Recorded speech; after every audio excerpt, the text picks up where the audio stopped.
chunky boy. So one of the coolest things about being a TikTok creator with a relatively large audience is that often you guys will reach out to me through Instagram, Twitter, and TikTok in order to ask me questions. And the question that I get most often of all is, as a cybersecurity professional, what sort of gear do I carry with me on a daily basis? So let's take a look at my EDC, starting with the things in my pockets. Now the first thing that we have is going to be a knife. I will often rotate between this Tiger Chinese switchblade and this Spyderco knife. To be honest, I like the Spyderco more, but this takes up less space in my pocket, and because it's the same pocket that I have my phone in, I often go with the Tiger.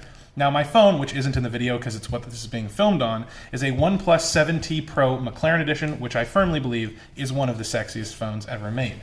After that, I have my wallet, including this awesome HP Lovecraft coin that my girlfriend got me that says yes and no on one side and the other. And then after that, we also have my multi-tool, which is the Leatherman Wave. I actually bought this on the recommendation of Adam Savage, as it's the multi-tool that he carries, and I have to be honest, this is the best multi-tool that has ever been manufactured, especially because of this screwdriver bit.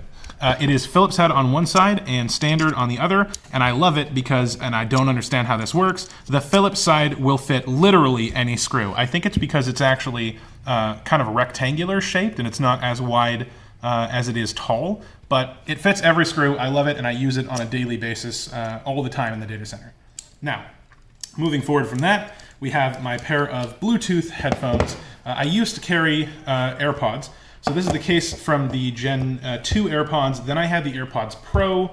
I didn't like those as much, so I switched back to these, and now I lost these. So unfortunately, I'm not carrying that anymore, but I have recently bought the OnePlus Buds, as they are cheaper and seem to be around the same quality. So moving forward, I'll be carrying those. Now, onto the watch that I have.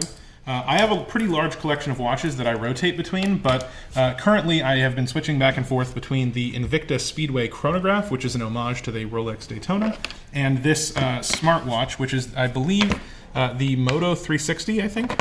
I actually don't remember. It is running a custom Linux image, though, which I like the memory of having Linux run on my watch, but it's a very good smartwatch, and I put this leather band in it. Normally it comes with the metal. This one I don't carry in my pockets all the time, but it is on me most of the time, and it is the Canon AE-1 35mm SLR. I love this camera. I've been getting back into film photography recently, so I've been trying to bring this with me everywhere I go. This is the black and stainless edition, and it has a 50mm 1.4 lens on there. As far as the film that I use, I do rotate through a couple of stocks, but the one that I use most often is the classic Portra 400 because you just can't beat the warm colors. Plus, it overexposes really well. And last but not least, we have the Ray-Ban Clubmasters, which is my favorite pair of sunglasses. Now, as for the bulk of my EDC, that's where we come to the backpack. And much like a purse, I have this with me pretty much everywhere I go. I cannot think of a time within the last couple of years where I left the house without this backpack, and that's pretty much it. I carry it with me all of the time. What we're going to do is we're going to kind of go through it pocket by pocket, starting at the front.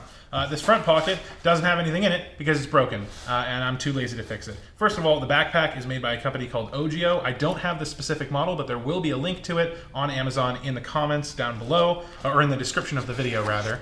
Now, in this first pocket, I have a couple of basic things, the first of which is what I call the Doomsday Database. This is actually a 4 terabyte solid state drive in a little enclosure that is basically a backup of all of my favorite music, movies, and TV shows, as well as common resources that I use, like various tools that I could get to without having to have internet, as well as a bunch of different ISO images for different OSs.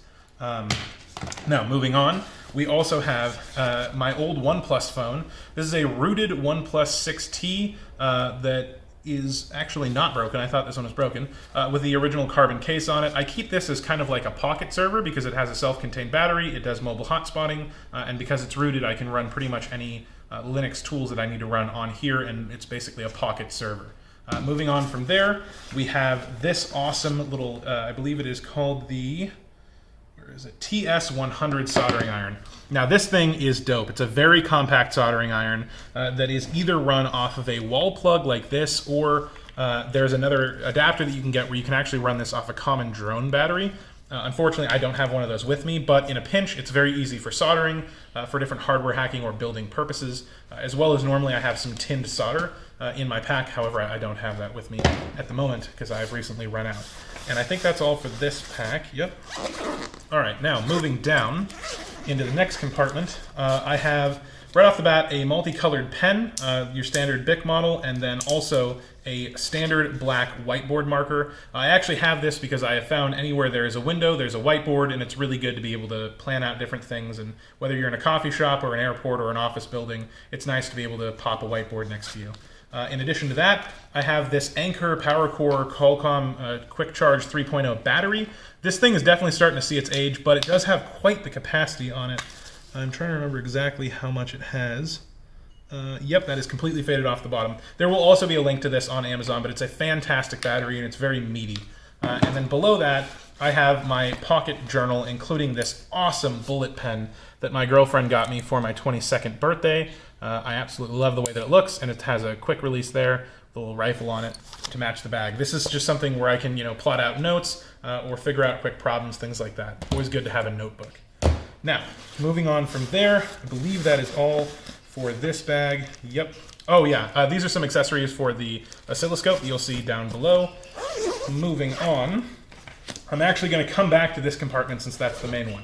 In this top pouch here, which I believe is intended to actually be a sunglass pouch, I have two things. This is a expandable Ethernet cable. I can't tell you how many times I have needed a quick Ethernet cable, whether it's to run a LAN tap or just jack into a network, and this thing has saved my ass about 1,000,000 times. One thing that I would change if I were buying this gear now is that because this is flat and it's not shielded twisted pair, sometimes if I am using this in the vicinity of my SDR, I will see some electromagnetic interference from it. So if you can find one of these that's in a shielded twisted pair version, I would recommend going with that, even if it is a little bit bigger.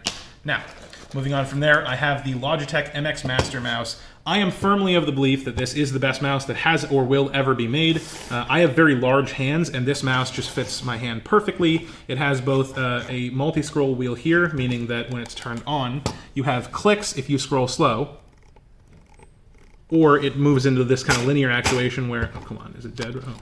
Oh, there you go. So you'll notice no more clicks if you scroll fast. It'll continue to scroll, so getting through a long web page is very easy. It also has side scroll, forward and back buttons, and the buttons on it are very tactile and clicky. Big like. All right.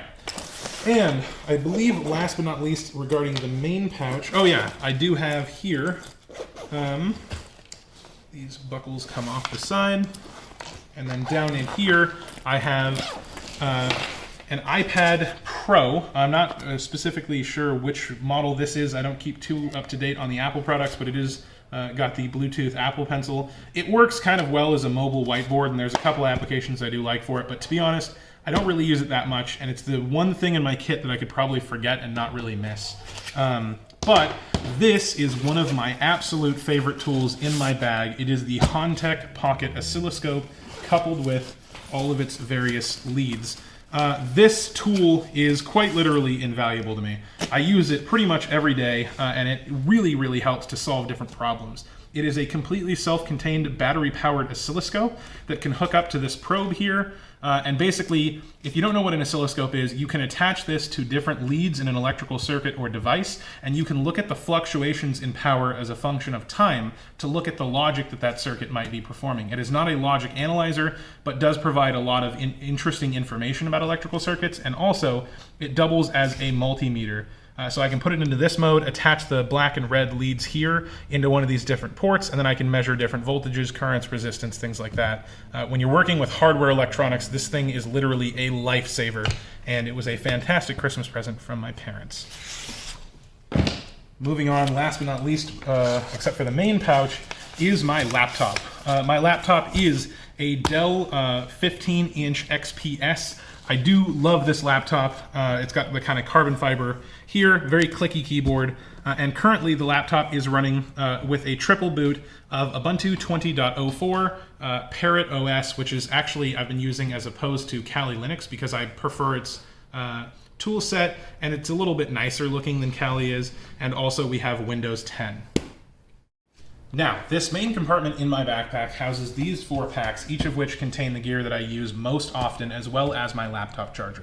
We're going to save this one for last because this is by far the coolest one as it contains all of my hacking gadgets. But first, let's take a look at these 3. Starting here, this is a box that contains my WH-1000 MX3 Sony Bluetooth headphones. These were a wonderful birthday gift from my girlfriend, much like the pen. These are hands down the best Bluetooth headphones I have ever seen. You can run inline aux with them, which is very nice. They charge through USB-C insanely quickly. I think you get like, I believe you get 5 hours of listening time off just 10 minutes of charging. They're NFC tap to pair. They fold. The sound quality is amazing on them. They're very comfortable, and I also think that they are relatively stylish. So I like them a lot. Plus, active noise cancellation, which is good enough that I actually have worn these in the data center before, and they've cut a lot of the noise out for me. So if you are looking for a good pair of Bluetooth headphones, I cannot recommend these ones highly enough. We'll tuck those away. Now, next up is my iFixit kit. This is kind of my get into anything bag. It has all of the tools that I need to disassemble pretty much any electronic device, including plastic pry bars, suction cups for screen removal, and ESD wrist things so I can ground myself and not statically shock a system. You can actually buy this. There will be links to all the items that I show here down in the description of the video, but there is one change which I have made to this bag, which is the addition of a set of surgical stainless steel hemostats. I found these do come in handy for a number of things, whether it be weighting something down or clamping off a hose. They definitely help, so that is their intended purpose. And that is it for the iFixit kit, pretty standard. These are very common amongst technicians and a great way to get into things because that multi-driver pouch does have all of the security torque, so it makes it very easy to get into electrical devices. And this is my bag O lockpicks. I have not really all of my lockpicking gear in here, but everything that I could feasibly need relatively quickly. Come on. That is not cooperating with me. There we go. All right. In here, I have a set of tubular lockpicks. These things are awesome for like those tube-style cabinet lockpicks, or sometimes you see them on tool chests and stuff. You basically just barrow the lead like this, run them up against a flat surface. You can adjust the tension with the bands, and then you pretty much just push them into the lock and twist, and then they will snap it open. It makes picking tube locks very easy and is quite beneficial. I have all the tools for those in there. Moving forward from that, I do have a Southern lockpick, as well as a couple of bump keys that I keep on the outside here for common slage locks and quickset as well. Pretty standard assortment of tools here. I do have one heavy bit handle with an Allen key that I can throw multiple different picks in. They'll take any of the standard Southern style picks. Gives me a little bit more weight. I like it. And then in this pouch here, I have some green O-rings that go on the bump keys to automatically reset them. And that overall is actually a nice quality of life feature for the bump keys. Now, if I'm not feeling particularly lock-picky today, or I happen to be more inebriated than normal, DEF CON, that's why I have this pick gun. You can buy these for pretty much nothing on eBay, Amazon, or Alibaba, and the basic idea of this is that you put a pick lead in here, and you push this handle, and it goes, and it just slaps the keys up, and you just do that with a tension wrench until the lock turns. It doesn't work on everything, but when it works, it is insanely easy and can save you a lot of time, though it isn't the most discreet method because it does make a hell of a lot of noise. And last but not least, let us move on to the Hack 5 bag. This is definitely the one thing in the pack that I would be the most devastated if I lost. I originally got this bag at my first DEF CON 24, where I bought some of the gear in this bag, and I've spent the better part of the last 4 years shoving more gear into it. So, starting at the most outward level here, I do have a little DEF CON notebook that I got at DEF CON 27 that has some paper in it. To be honest, I keep forgetting this is in here, so I've never actually used it, but it's kind of another notebook if I need it. Then moving down into the first level, we begin to see all of the hacking goodies that are in here. So starting with this pouch, I have a micro USB cable here, as well as a USB-B to USB-C cable. That is for the Anchor multi-USB hub, as well as an Ethernet adapter, because unfortunately I don't have a full-size Ethernet on my laptop. I also have 128 gig SanDisk USB here, just for general USB things.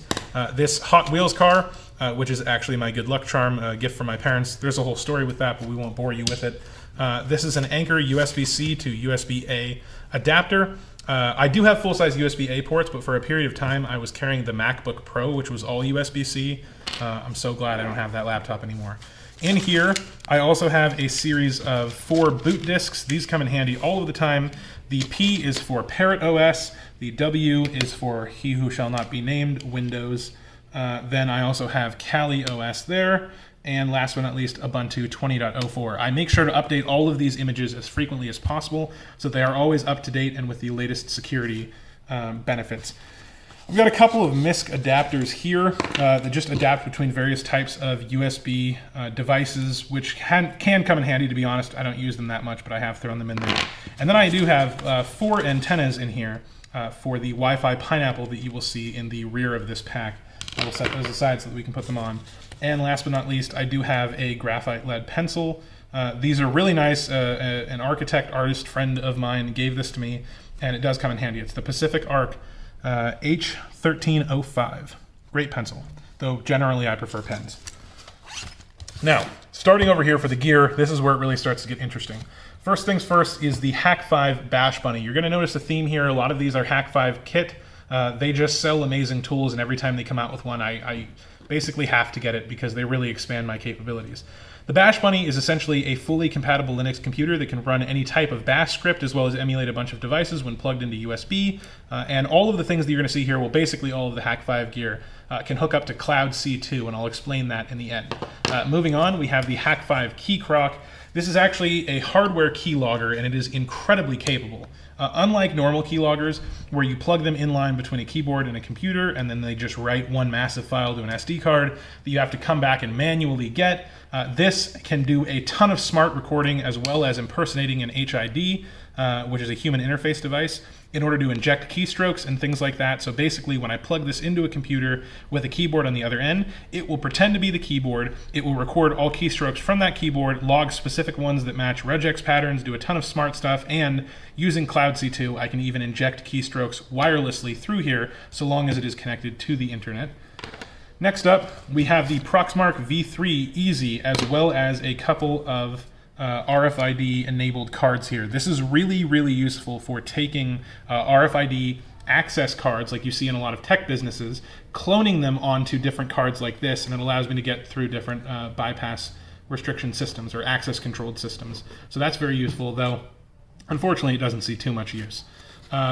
Here we have 2 of what I will argue are probably the most famous of the Hack 5 gadgets. These are the infamous USB Rubber Duckies. They look like a generic USB that you could get from pretty much anywhere. For example, it is very common, sorry Newt, for companies to give out, like for example, Staples EasyTech uses little USBs like this, but the USB Rubber Ducky is indeed more than it appears to be, because if we take a look under the hood here, and I did make a video on this on my TikTok channel, but if we pry the casing open, you can see that 'tis not a USB, 'tis actually a micro SD card enabled human interface device controller, which means that you can write scripts on here in a language called Duckyscript, drop a bunch of these into a parking lot like Mr. Robot, and then somebody will come by, be fatally curious, plug this into their workstation, and it'll run whatever exploit you have currently on it by basically being able to do anything that you could do were you sitting in front of the keyboard.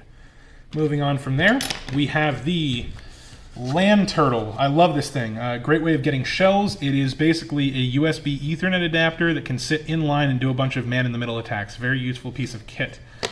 This here is the Hack 5 Packet Squirrel, another new addition to my pack.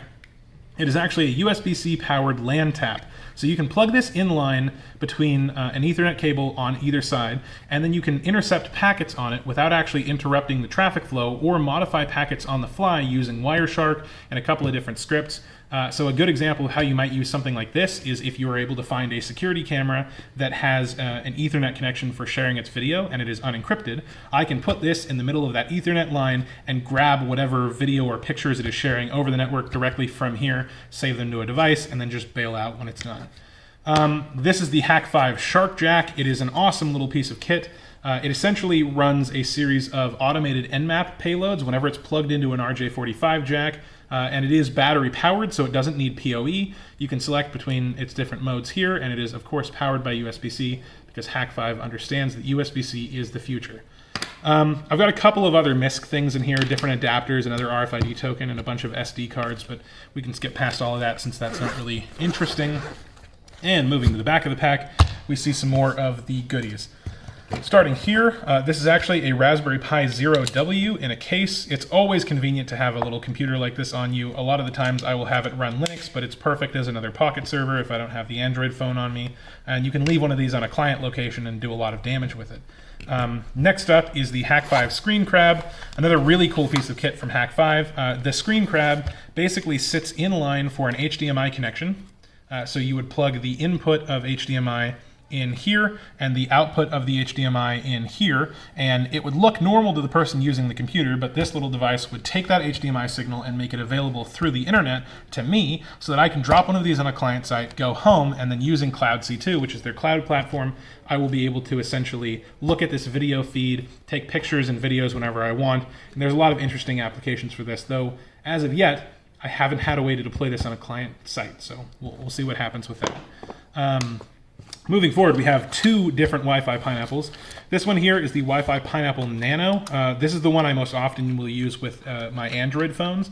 In fact, oftentimes I will use this along with the OnePlus 6T that I showed you guys earlier in order to control it through there. So this is a good mobile setup. Or if I'm trying to do some more serious Wi-Fi interception, that is where the Wi-Fi Pineapple Tetra comes in. This is the first Hack5 gear I ever bought, was the Tetra in this pack. And it was so graciously signed by Darren Kitchen and Snubs of Hack5 fame. If you're into the hacking scene and you don't know who they are, please reassess your life and go check them out, because they are definitely the coolest channel in cybersecurity on YouTube. You get these crazy antennas on here. A lot of you guys might have seen this in an episode of Silicon Valley where they used the Wi-Fi Pineapples to force people to sign up for their app, and they had to chase them around the convention center. But 'tis a real thing, not just Hollywood glory, and it's a very cool device that does... it's what they call a rogue AP. So basically, you can force devices to connect to this as opposed to a normal network, pass the internet through so it looks normal to the client, and then you can interfere with a bunch of packets on it. But it's a good source of Wi-Fi auditing. Unfortunately, as time has gone on and HTTPS and better internet encryptions have popped up, it has limited the use of it, but I do still carry it because every once in a while you find a really good use case for it. I have the cable for that. And lastly, I think this is the last thing in the pack that I have to show you guys, is one of my favorite tools. This is the HackRF1, which is, in my opinion, the best SDR tool that you can buy. I have some of the RTL SDR dongles that you can buy for $20, and they're great, but all they can do is reception. This device here can do both reception and broadcast on a very wide array of signals. I think up to I want to say 6 gigahertz. I'll put the actual thing on screen now. But this has a myriad of very useful exploits that you can perform with it. Just to give you an example of one, if you look up the public FCC information about a wireless key fob, like for example this that you use to open a car, you can actually record the opening signal with this tool, jam it so that it doesn't go to the car, and then later replay that attack so that you are able to essentially unlock the car without the keys, as well as opening garage doors or interfering with any number of radio signals. I particularly like this device because, in my opinion, the radio frequency is, at least currently, one of the least secure layers in any sort of infrastructure. You can't really see it, so a lot of people don't think about protecting it, but there have been certain implementations over the last couple of years that have made it slightly more secure, but overall, there's still a lot of vulnerability there. So if you don't have an SDR, I highly recommend that you pick one up. Well, that is pretty much everything in my pack. As you can see, it is almost an entire counter's worth, cat notwithstanding. But that is the gear that I carry with me every day. Is it overkill?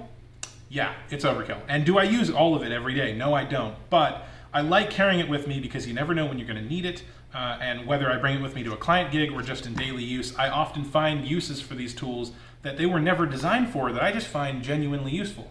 For example, if you combine the KeyCroc with the Screen Crab, what you basically have is a hardware equivalent to TeamViewer that's a lot more secure. So overall, I like carrying the stuff. Last thing that I didn't explain, however, is the Hack5 Cloud C2. The C2 stands for Command and Conquer. It is Hack5's solution essentially for controlling all of the IoT devices that they offer wirelessly. So basically, I have mine set up running on a server in the cloud. All of my devices have config files where they will connect to it automatically, and from there I can administrate them, get loot from them, and control them in any way that I want. including being able to do remote key injection through the KeyCroc, or look at the photos from the screen crab, or control the land turtle or the Wi-Fi pineapples all from afar, so I don't even have to actually be on site. But that's pretty much everything. I hope you guys found it interesting seeing what I carry on a daily basis, and I'd love to know what you carry, so please feel free to make a video reaction to this, or let me know in the comments what sort of things you think I should add or take away from the pack. Thank you very much. Meow. Oh.